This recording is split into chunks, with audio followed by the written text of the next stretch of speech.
তো এই যে দেখো আমি এখন দই ভাত মেখেছি। দই ভাত দেখে আমার সোনা মা ঘুম এসে গেছে। ডাকছি আছেন, ওর পছন্দের জায়গা ওটা, ওখানে ঠান্ডা পায় বলে ওখানে ঘুমিয়ে থাকে।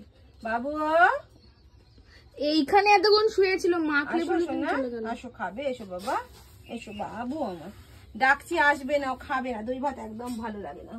ওই সোনা মা, সোনা মা, সোনা বাবু, রানী, বেটি, আমার লাডো। দেখো এই ঘুমন্ত মেয়েটাকে এখন আমাকে কোলে তুলে নিয়ে খাওয়াতে হবে। এই যে এই যে এই যে এই যে প্রত্যেক দিনের এটা ডিউটি, প্রত্যেক দিনের ডিউটি।